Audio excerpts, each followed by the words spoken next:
গল্প শুকনো পাতার নূপুর পায়ে লেখিকা আয়েশা ঋণ পর্ব ১২। সকাল সকাল রান্নাঘরে তুমুল ব্যস্ততা টুম্পার। গোলগাল চেহারা আর ফর্সা গড়নের ৩৫ বছর বয়সী এই নারী এ বাড়িতে আছে বছর ৬ ধরেই। রান্নার মূল দায়িত্বটা তার কাঁধেই, তবে সাহায্যকারী হিসেবে তার সাথে আছে ৫৫ ছুঁই ছুঁই পারুল খালা। কাজের ফাঁকে ফাঁকে টুম্পার মুখে অনর্গল খই ফুটছে। বুইড়ার লাইগ্গা তেল ছাড়া পরোটা, সবজি ভাজা আর দুধ চা। বুড়ির লাইগ্গা ওটস, ফলের প্লেট, গ্রিন টি। বুড়ির বড় পোলার লাইগ্গা স্টাফড অমলেট, চিকেন সসেজ আর কফি। বুড়ির নাতি খাইব double chicken sandwich, cheese omelette, hash brown আর ১ গ্লাস জুস।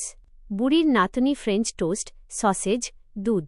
বুড়ির পারুল খালা এতক্ষণ রান্নাঘর ঝাড়ু দিচ্ছিল। হাতে থাকা ঝাড়ুটা একপাশে রেখে পারুল খালা ধমকের সুরে বলে উঠলেন, চুপ কর, চুপ কর। আইসা হুনলে ঘাড় ধইরা বাইর করব তোরে। বিরক্তিতে মুখঝামটা মেরে বলল টুম্পা, তুমি চুপ করো তো খালা। প্রতিদিন এক একজনের লাইগা এক এক পদের খাবার বানাইতে আর ভালো লাগে না। সকাল সকাল উইঠা একটা জিনিস রাইন্দা দিমু, সবাই হেইডা খাইব তা না। ওগোর এক একজনের পেটে এক এক জিনিস ঢুকান লাগব। তুই তাও এইডির নাম মুখস্থ কইতে পারস, আমি তো তাও পারি না। তুই না থাকলে যে কেমনে কি করতাম। হন্তদন্ত হয়ে কিচেনে পা রাখল ঝিলমিল। চোখে মুখে রাজ্যের তাড়া তার। ও টুম্পা আন্টি, তাড়াতাড়ি আমাকে কিছু বানিয়ে দাও তো। পেছন ফিরে ঝিলমিলকে দেখে টুম্পা অবাক। তুমি এইখানে এত সকালে? হ্যাঁ, জলদি কিছু একটা বানিয়ে দাও। কি বানামু? বারিশ চাচ্চুর জন্য কিছু একটা বানিয়ে দাও। সকালে উনি কি খান? দ্রুত কিছু একটা রেঁধে দাও। আর শোনো, একদম বলবে না এটা তুমি বানিয়েছ। বলবে এই রান্নাটা আমি মানে ঝিলমিল করেছে। ওকে, এখন চটজলদি হাত চালাও। টুম্পার কণ্ঠে এবার একরাশ কৌতূহল। এহন তো সবার জন্যই রানমু, ছোট ভাইয়েরটাও রানমু।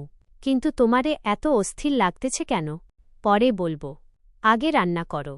ওনারটা আগে করো। মনে থাকে যেন, ক্রেডিট কিন্তু আমার। কথা শেষ করেই ঝিলমিল দ্রুত পায়ে পেছন ফিরতেই শক্ত কিছুর সাথে ধাক্কা খেল। সঙ্গে সঙ্গেই নাকে এসে ঠেকল টম ফোর্ড পারফিউমের অতি চেনা সেই কড়া সুবাস। দুপা পিছিয়ে মুখ তুলে সামনে দাঁড়ানো পুরুষটিকে দেখামাত্রই পায়ের নখ থেকে মাথার চুল পর্যন্ত বৈদ্যুতিক তরঙ্গ খেলে গেল ঝিলমিলের শরীরে। বারিশ এক পলক ঝিলমিলের দিকে তাকিয়ে তাকে একপাশে সরিয়ে দিল। এরপর টুম্পার দিকে তাকিয়ে তার গম্ভীর নির্দেশ, টুম্পা, আপনি আপাতত কিচেন থেকে বের হন। পারুল খালার দিকে চোখ ফিরতেই যোগ করল, খালা, আপনিও। পারুল খালা কিছুটা থতমত খেয়ে বলে উঠলেন, কিন্তু কেন বাবা? ঝিলমিল আমার জন্য খাবার তৈরি করবে। ওমা, কেন? ঝিলমিল কেন করবে ভাইজান? আমরা তো আছি। আমরা? বারিশের কণ্ঠে এবার খানিকটা কঠোরতা, আমি আপনাদের যেতে বলেছি। বের হন এখান থেকে। টুম্পা আর পারুল খালা একে অপরের দিকে তাকাল। ঝিলমিল চোখের ইশারায় যেতে নিষেধ করল। তবে বারিশের দিকে তাকিয়ে আর দাঁড়িয়ে থাকল না তারা। চলে গেল। রান্নাঘর থেকে তারা বেরিয়ে যেতেই তাদের পেছন পেছন বারিশও খানিকটা এগোল। ঝিলমিল এই সুযোগে দ্রুত পায়ে এসে টুম্পার হাতটা চেপে ধরল। ফিসফিসিয়ে বলল, দাঁড়াও, উনি সকালে কি খান? চটজলদি উত্তর দিল টুম্পা, দুটো সানিসাইড আপ ডিম, মাল্টিগ্রেন ব্রেড টোস্ট আর চিনি ছাড়া ব্ল্যাক কফি। টুম্পা, আপনাকে চলে আসতে বলেছি। বাইরে থেকে বারিশের গমগমে কণ্ঠস্বর ভেসে আসতে সময় লাগল না। ভয়ে টুম্পা আর এক মুহূর্তও দাঁড়াল না। বারিশ পুনরায় কিচেনে প্রবেশ করে ভেতরে থাকা ছোট ডাইনিং টেবিলের চেয়ারটায় গিয়ে বসল। পকেট থেকে ফোনটা বের করে স্ক্রিনে ডুব দিল সে। বারিশের ঠিক সামনে গিয়ে দাঁড়িয়ে বলল, আপনি কিন্তু এবার বাড়াবাড়ি করছেন।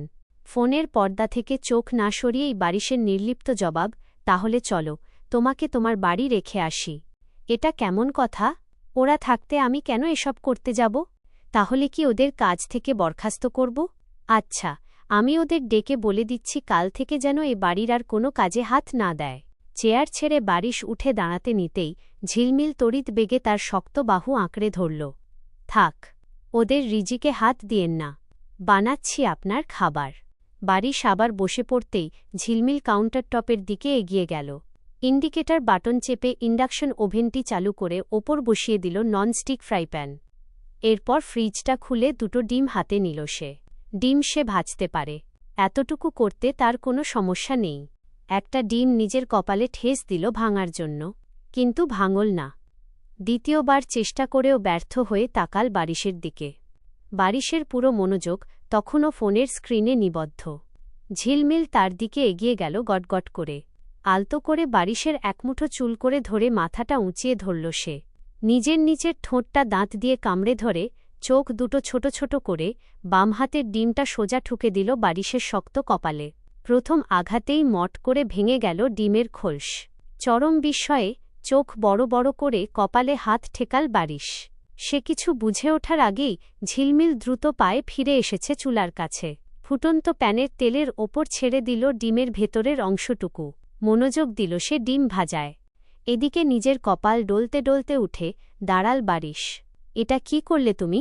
ঘাড় ঘুরিয়ে বলল কিশোরী। আমার এভাবে ডিম ফাটাতে ভালো লাগে। আর আপনার কপালটাও বেশ শক্ত। ফেটে গেল। তাই বলে তুমি আমার কপালে ডিম ফাটাবে? বসে আছেন কেন এখানে? বাহিরে গিয়ে বসুন, না হলে যেটা আছে ওটাও ফাটাব। বারিশ কিছুক্ষণ চোখমুখ শক্ত করে দাঁড়িয়ে রইল। তার চোয়াল জোড়া কঠিন, চোখের তারায় তীব্র বিরক্তি। ঝিলমিলের দিকে তপ্ত চোখে তাকিয়ে নিচু ও ভারী গলায় শুধু একটা শব্দই উচ্চারণ করল সে, স্টুপিড। বলেই গটগট করে কিচেন থেকে বের হয়ে ডাইনিং টেবিলের একটা চেয়ার টেনে বসল। শিউলি বেগম নিচে এসে রান্নাঘরের ভেতরে ঝিলমিলকে দেখে তার চোখ কপালে উঠল। অবাক হয়ে বললেন, এ কি ঝিলমিল, তুমি কি করছো এখানে? ঝিলমিল অত্যন্ত অসহায় কণ্ঠে বলল, খাবার বানাচ্ছি চাচি। খিদে পেয়েছে বুঝি? টুম্পাকে বললেই তো করে দিত। এই টুম্পা কোথায় তুই? এত সকাল হয়ে গেছে, এখনও রান্না বান্নার কোনো তোড়জোড় নেই। শিউলির চড়া ডাক শুনে তড়িঘড়ি করে রান্নাঘরে ঢুকল টুম্পা। তোমার দেউরি তো আইসা বাইর কইরা দিল আমাগো। বলল, আজ থেইকা ঝিলমিল যেন রান্না করে। আমাগো কি দোষ?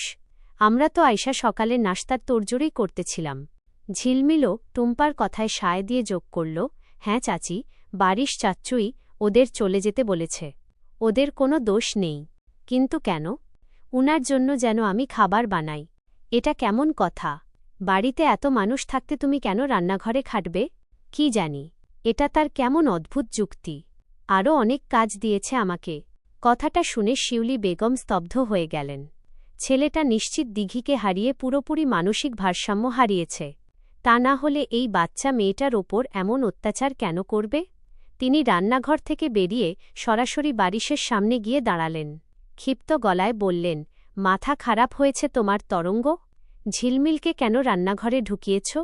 বারিশ ফোনের স্ক্রিনে ব্যস্ত। নির্লিপ্ত ভঙ্গিতে জবাব দিল, রান্না করবে আমার জন্য। ওকে দিয়ে রান্না করাবে মানে? ও আমার বউ।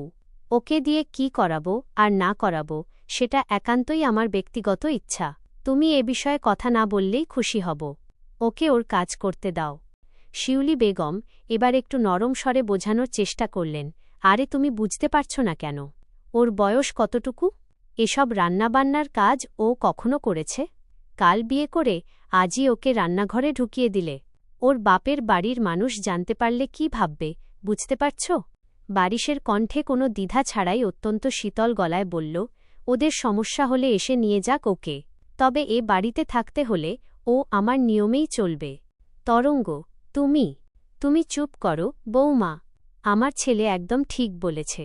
পেছন থেকে ভেসে আসা তীক্ষ্ণ কণ্ঠস্বরে শিউলি বেগম কথা থামিয়ে সেদিকে তাকালেন। সিঁড়ি দিয়ে নামতে নামতে কথাগুলো বলছিলেন ঝর্ণা শেহরিয়ার। ঠিক সেই মুহূর্তে সদর দরজা দিয়ে ভেতরে পা রাখলেন চঞ্চল সাহেবও। ফজরের নামাজ পড়ে এতক্ষণ বাইরে হাঁটছিলেন তিনি। ঝর্ণা বেগম ধীর পায়ে হেঁটে এসে ছেলের পাশের চেয়ারটায় বসলেন। এতদিনে একটা সঠিক সিদ্ধান্ত নিয়েছ তুমি। যতদিন এ বাড়িতে থাকবে সব কাজ ওকেই করতে হবে। টুম্পা, ওকে বলে দে সবাই সকালে যা যা খাবে সব তৈরি করে যেন টেবিলে সাজিয়ে রাখে। ঝিলমিল বারিশের জন্য তৈরি করা সানি সাইড আপ ডিম আর মাল্টিগ্রেন টোস্টের ট্রেটা হাতে নিয়ে ডাইনিংয়ের দিকে আসছিল। ঝর্ণা বেগমের হুকুমটা কানে আসতেই তার পা দুটো যেন মেঝেতে আটকে গেল। তবে পরক্ষণেই টেবিল থেকে ভেসে এল বারিশের কণ্ঠ, না আম্মা, ওকে রান্নাঘরে পাঠিয়েছি শুধু আমার আর ওর খাবার বানানোর জন্য। ঝর্ণা বেগম ভ্রু কুঁচকে বললেন, আর আমরা? আমাদের খাবারও আজ থেকে ওই তৈরি করবে। না, অত্যন্ত স্বাভাবিক নিরেট আওয়াজে জবাব দিল বারিশ। সে আবারও ফোনের স্ক্রিনে ডুবে গেছে। ছেলের এমন অবাধ্যতায় ঝর্ণা বেগমের জেদ চেপে গেল। তুমি বলেছ তোমারটা বানাতে, আমিও বললাম ও সবার জন্যই বানাবে। কি হলো, দাঁড়িয়ে আছো কেন ঝিলমিল? যাও, আমার জন্য গ্রিন টি আর তোমার শ্বশুরের জন্য লিকার চা বানিয়ে নিয়ে এসো। একটু পর ফরহাদ আর ওর ছেলেমেয়েরা ঘুম থেকে উঠবে, ওদের পছন্দের নাশতাও তৈরি করবে। ঝিলমিলের নাকটা রাগে ফুলে উঠল। এত বড় সাহস!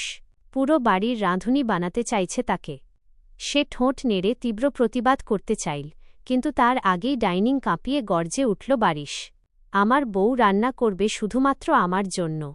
ওর হাতের বানানো খাবার শুধু আমিই খাব। আর আজ থেকে বাড়িতে আমার জন্য কেউ খাবার বানাবে না। আমি আমার ওয়াইফের হাতের খাবার ছাড়া আর কারো হাতের খাবার খাব না। কথাটা শেষ করেই সে চেয়ার ছেড়ে হনহন করে এগিয়ে গেল ঝিলমিলের দিকে। স্তব্ধ হয়ে দাঁড়িয়ে থাকা মেয়েটির হাত থেকে আলতো করে খাবারের ট্রেটা নিজের হাতে নিল। তারপর ঝিলমিলের বাহু ধরে ডাইনিং টেবিলের একটি চেয়ারে এনে বসিয়ে দিল। ট্রে থেকে একটা ডিম আর দুটো ব্রেড টোস্ট ওর দিকে এগিয়ে দিয়ে হুকুমের সুরে বলল, তাড়াতাড়ি আমার সঙ্গে খাবার শেষ করো, কলেজে যাওয়ার জন্য তৈরি হতে হবে। ঝিলমিল মুখ ফিরিয়ে জেদি গলায় বলল, আমি খাব না এখন। খেতে বলেছি। বারিশের কণ্ঠে স্পষ্ট শাসন। বললাম তো খাব না। আপনি খান, বেশি করে খান। ঝিলমিলের এমন মুখে মুখে তর্কে বারিশের হাতটা মুহূর্তের মধ্যে শূন্যে উঠে গেল। কিন্তু সেই হাত ঝিলমিলের নরম গালে স্পর্শ করার আগেই চঞ্চল সাহেব দ্রুত এগিয়ে এসে শক্ত করে বারিশের কবজিটা চেপে ধরলেন। যদিও বারিশ আঘাত করত না, কেবল ভয় দেখানোর জন্যই হাত তুলেছিল। চঞ্চল সাহেবের চোখমুখ রাগে লাল হয়ে উঠেছে।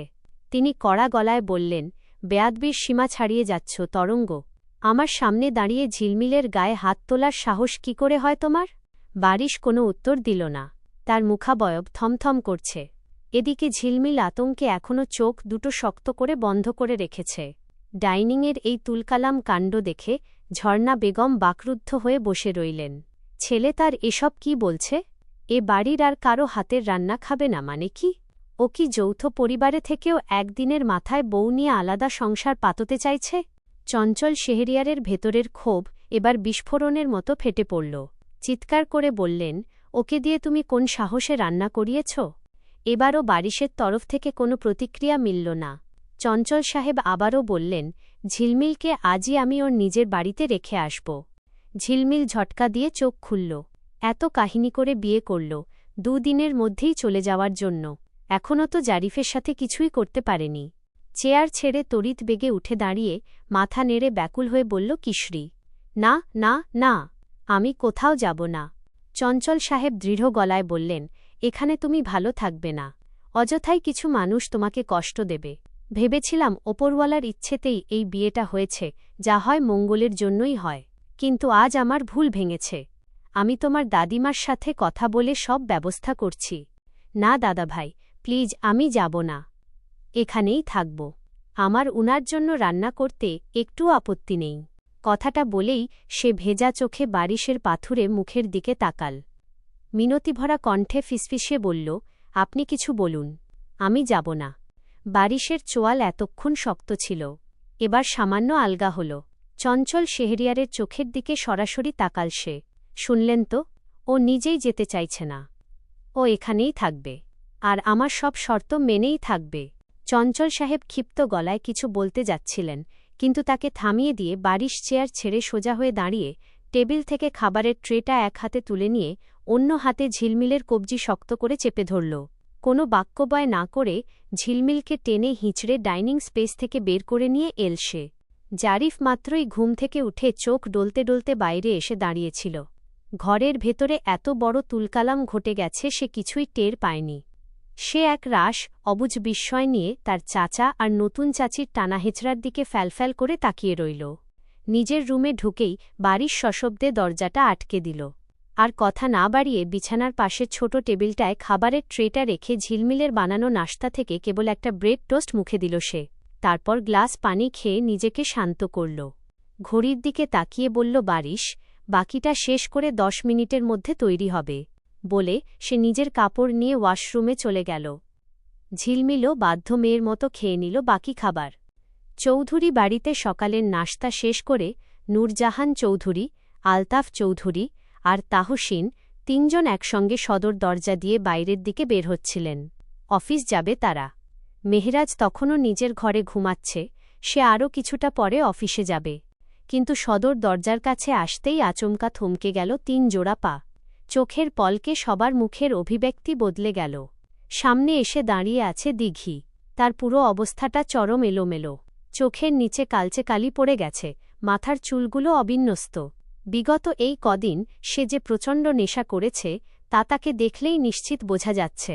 দিঘিকে এই অবস্থায় ঘরের দোরগোড়ায় দেখে তাহসিনের ভেতরটা কেমন করে উঠল। মা শব্দটা সে উচ্চারণ করতে না করতেই নূরজাহান চৌধুরীর হাত এসে পড়ল দিঘির গালে। সজোরে এক থাপ্পড় খেয়েও দিঘি সম্পূর্ণ নির্বাক রইল। গালে দ্বিতীয় থাপ্পড়টা পড়ার আগেই আলতাফ চৌধুরী দ্রুত মাকে জড়িয়ে ধরে একপাশে সরিয়ে নিয়ে এসে বললেন, মাথা ঠান্ডা রাখো আম্মা, ওর সাথে আমাকে কথা বলতে দাও। নূরজাহান চৌধুরী রাগে কাঁপতে কাঁপতে চিৎকার করে উঠলেন, কোনো কথা বলার প্রয়োজন নেই, বের হয়ে যেতে বলো ওকে, না হলে আজ আমি একে জানে মেরে ফেলব। আলতাফ চৌধুরী মাকে শান্ত করার চেষ্টা করতে করতে বোনের দিকে তাকিয়ে ক্ষিপ্ত গলায় বলল, কোথায় ছিলি তুই এতদিন? ফ্রেন্ডের বাসায়। আলতাফ দাঁতে দাঁত চেপে বলল, বিয়ে করবি না সেটা আমাকে বলে দেখতিস। তোর জন্য আজ আমার মেয়েটার জীবনটা পুরো সর্বনাশ হয়ে গেল। কি হয়েছে? দিঘি খানিকটা কপাল কুঁচকে তাকাল। আম্মা বারিশের সাথে ঝিলমিলের বিয়ে দিয়ে দিয়েছে। কথাটা শুনে খুব একটা অবাক হল না দিঘি। সে খুব স্বাভাবিক গলায় বলল, এতে সর্বনাশের কি আছে? নূরজাহান চৌধুরী তেরে এসে দিঘির চুল ধরলেন। আবার বলছ সর্বনাশের কি আছে? তোমার জন্য আমার ছোট্ট সোনাটাকে এই কাঁচা বয়সে বিয়ে দিতে হয়েছে। দিঘি মায়ের হাতের টানের তোয়াক্কা না করে উল্টো বলল, দিলে কেন? এত সম্মানের চিন্তা করো কেন? আমাদের থেকে কি তোমার ওই সম্মান এতই বড়? এবার নূরজাহান চৌধুরী আরও রেগে গেলেন। তিনি চরম আক্রোশে এক ঝটকা মেরে মাটিতে ফেলে দিলেন দিঘিকে। শক্ত মেঝেতে পড়ার আগেই তাহসিন তৎক্ষণাৎ এগিয়ে এসে দিঘির 2 বাহু শক্ত করে ধরে ফেলল। দিঘি সোজা হয়ে দাঁড়িয়ে তাকাল তাহসিনের দিকে। কেমন এক অদ্ভুত, শূন্য আর নির্বাক চাউনি। তাহসিন নিজেকে সামলে নিয়ে আলতো করে ছেড়ে দিল দিঘিকে। দিঘিও আর এক মুহূর্ত সেখানে দাঁড়াল না। উপস্থিত কারও কোনো পরোয়া না করে সে ভেতরের দিকে যেতে যেতে বলল, আজ সারাদিন ঘুমাব, কাল থেকে আমিও অফিসে জয়েন করব। ডিরেক্টরস কেবিনটা যেন একদম রেডি থাকে। মেয়ের এই খামখেয়ালিপনা আর কথার কোনো পাত্তাই দিলেন না নূরজাহান চৌধুরী। আলতাফ চৌধুরীও মুখ ফিরিয়ে নিলেন, কারণ তারা ভালো করেই জানেন এই মেয়ের কথাবার্তার কোনো আগামাথা নেই, কোনো ঠিক ঠিকানা নেই। তারা দুজনেই চলে যেতে লাগলেন। তবে ঠায় দাঁড়িয়ে রইল তাহসিন। তার স্থির দৃষ্টিটা তখনও দিঘির চলে যাওয়ার দিকেই নিবদ্ধ। গাড়িতে বসে স্টিয়ারিংয়ে হাত রেখে ঝিলমিলের জন্য অপেক্ষা করছিল বারিশ। সদর গেটের দিকে তীক্ষ্ণ দৃষ্টি দিতেই দেখল দ্রুত পায়ে এগিয়ে আসছে মেয়েটা। সে গাড়ির ভেতর থেকেই হাত বাড়িয়ে পাশের দরজাটা খুলে দিল। ঝিলমিল ভেতরে আসতেই বারিশের চোখ গেল ওর মাথার দিকে। চুল বাঁধা একদমই গোছানো হয়নি। মেয়েটা সিটে এসে বসতেই বারিশ সোজা প্রশ্ন করল, চুলের অবস্থা এমন কেন? ঝিলমিল একটা দীর্ঘশ্বাস ফেলে বিষণ্ণ গলায় বলল, দাদিমা তো নেই। আমার চুল সবসময় দাদিমা বেঁধে দিতেন, নিজে তো ঠিকঠাক পারি না। আচ্ছা, আমি আমাদের বাসায় গিয়ে দাদিমার কাছ থেকে চুলটা বাঁধিয়ে আসব? না থাক, মনে হয় উনি এতক্ষণে চলে গেছেন। বলতে বলতেই ঝিলমিল আর চোখে খেয়াল করল নিজের বাড়ির কথা উচ্চারণ করতেই বারিশের মুখাবয়ব মুহূর্তের মধ্যে শক্ত হয়ে উঠেছে। চোখের সেই কঠিন ভাব দেখেই সে নিজেই চট করে কথা কাটিয়ে নিল, চলুন, দেরি হয়ে যাচ্ছে। পুরো প্রসঙ্গটাই বদলে ফেলল সে। বারিশ আর কোনো কথা না বাড়িয়ে গাড়ি স্টার্ট দিল। পুরো রাস্তায় দুজনের মাঝে আর কোনো বাক্য বিনিময় হল না। শেষবার সে এই কলেজ ড্রেস পরে লোকটার পাশে বসেছিল বিয়ের আগের। তখনও সে দূরতম কল্পনাতেও ভাবেনি সৃষ্টিকর্তা তাদের দুজনকে এমন একটা সম্পূর্ণ ভিন্ন ও জটিল বাঁধনে ফেলে দেবেন। কি থেকে যে কি হয়ে গেল, কি এক কাণ্ডই না করে বসল সে। পাশ ফিরে তাকাল মানুষটার দিকে ঝিলমিল। চোখে মুখে রাজ্যের বিরক্তি নিয়ে গাড়ি চালাতে ব্যস্ত সে। লোকটা কি আসলেই বিরক্ত, নাকি এর চেহারাই এমন? হঠাৎ বারিশের গম্ভীর কণ্ঠস্বর ভেসে এল, তাকিয়ে থেকো না। গাড়ি চালাতে সমস্যা হয়। হকচকিয়ে গিয়ে ঝিলমিল তড়িৎ বেগে দৃষ্টি ফিরিয়ে নিল। লজ্জায় আর অস্বস্তিতে জানালার দিকে মুখ ঘুরিয়ে বাইরের রাস্তার দিকে তাকিয়ে রইল সে। পুরোটা রাস্তা মেয়েটা আর সোজা হয়ে বসল না। কলেজের সামনে এসে গাড়িটা থামাল বারিশ। নিজের শার্টটা প্যান্টের ভেতর ইন করতে করতে সে ঝিলমিলের দিকে তাকিয়ে বলল, আমার শার্টের ওপরের খোলা বোতামগুলো একটু লাগিয়ে দাও। ঝিলমিল আকাশ থেকে পড়ল, আমি? তুমি ছাড়া গাড়িতে আর কেউ আছে? থাকলে তাকেই বলো। আমারই লাগিয়ে দিতে হবে কেন? আপনি নিজে লাগান না। দেখছই তো আমি অন্য কাজ করছি। ঝিলমিল আর কথা বাড়াল না। খানিকটা ঝুঁকে এগিয়ে গিয়ে বারিশের শার্টের ওপরের খোলা 3টি বোতাম একে একে লাগিয়ে দিতে লাগল। ঠিক তখনই বারিশের তপ্ত ও গাঢ় নিঃশ্বাস এসে আছড়ে পড়ল কিশোরীর কপালে আর মুখে। এক অদ্ভুত শিহরণে চোখ তুলে স্বামীর দিকে তাকাল ঝিলমিল। কাছ থেকে বারিশের চোখ দুটো অদ্ভুত সুন্দর আর গভীর লাগছিল, যার ভেতরে এক ধরনের সম্মোহনী ক্ষমতা লুকিয়ে আছে। নজর কাড়া এই সুদর্শনের এত কাছাকাছি এসে কেমন যেন দমবন্ধ করা অস্বস্তি হতে লাগল মেয়েটার। সে মুখটা অত্যন্ত অসহায় করে ফিসফিসিয়ে বলল, আপনি তো চাচ্চু। হোপ। ঝিলমিল তড়িঘড়ি করে নিজের সিটে সরে এল। বারিশ নিজের চুলগুলো হাত দিয়ে পেছনের দিকে ঠেলে দিয়ে চশমাটা চোখে পড়ে নিল। মুহূর্তের মধ্যে বারিশের এই রূপান্তর দেখে ঝিলমিল পুরো হাঁ হয়ে গেল। বিস্ময় চেপে রাখতে না পেরে বলল, এজন্যই আপনাকে কলেজে এতটা অন্যরকম লাগে? বারিশ চশমার ওপর দিয়ে একবার তাকিয়ে শীতল গলায় বলল, গাড়ি থেকে নামো দ্রুত। ঝিলমিল আর দেরি না করে গাড়ি থেকে নেমে সোজা নিজের ক্লাসের দিকে চলে গেল। আর বারিশ গাড়ি পার্ক করে চলে গেল ডিরেক্ট অফিসের দিকে। সেখানে উপস্থিত অন্য শিক্ষকদের সাথে একটা কথা বলে সে নিজের ডেস্কটায় গিয়ে বসল। আমাকে তো কিছু জিজ্ঞেস করলেন না স্যার? হঠাৎ মেয়েলি কণ্ঠস্বরের আওয়াজে বারিশ পাশ ফিরে তাকাল। সম্পূর্ণ অচেনা এক যুবতী দাঁড়িয়ে আছে। পরনে হালকা রঙের জমকালো এক শাড়ি, গায়ের সাথে জড়িয়ে আছে নিখুঁতভাবে। মাথার চুলে কৃত্রিম রঙের ছোঁয়া, আর হাতে 1 কাপ ধোঁয়া ওঠা কফি। বারিশ কিছুটা দূরত্ব বজায় রেখে অত্যন্ত মার্জিত স্বরে বলল, আই অ্যাম সরি, আপনাকে আজ প্রথম দেখছি। মেয়েটা মৃদু হেসে জবাব দিল, আসলে আমি এখানকার নতুন জয়েন করা ম্যাম। আজই আমার প্রথম দিন, তাই সবার সাথে একটু পরিচিত হচ্ছি। আমার নাম পরিণীতা জামান। সবাই অবশ্য আমাকে পরি বলেই ডাকে। আমি কলেজ সেকশনের ম্যাথমেটিক্সের লেকচারার হিসেবে অ্যাপয়েন্ট পেয়েছি। বারিশ মাথা নেড়ে সংক্ষেপে নিজের পরিচয় দিল, বুঝতে পেরেছি। আমি শেহরিয়ার ফাইজান, ইউনিভার্সিটির ইংলিশ ডিপার্টমেন্টের শিক্ষক। নতুন ম্যামের চোখ দুটো এবার কেমন যেন কৌতূহলী হয়ে উঠল। সে বারিশের মুখের দিকে গভীরভাবে তাকিয়ে বলল, আপনার ভয়েসটা কেমন যেন চেনা চেনা মনে হচ্ছে। কোথায় যেন শুনেছি আগে। বারিশ নিজের হাতঘড়ির দিকে তাকিয়ে বলল, এক্সকিউজ মি, আমার ক্লাসের সময় হয়ে গেছে। আমাকে এখন উঠতে হচ্ছে। বলেই বারিশ ফাইলপত্র হাতে নিয়ে চলে আসতে চাইল। পরিণীতা চট করে 1 পা এগিয়ে এসে বলল, আরে ওয়েট। আমার সত্যিই মনে হচ্ছে আপনার এই কণ্ঠস্বর আমি আগেও শুনেছি। কেন জানি মনে হচ্ছে এই ভয়েসটার সাথে আমি অনেক দিন ধরে খুব ক্লোজলি পরিচিত। চলবে।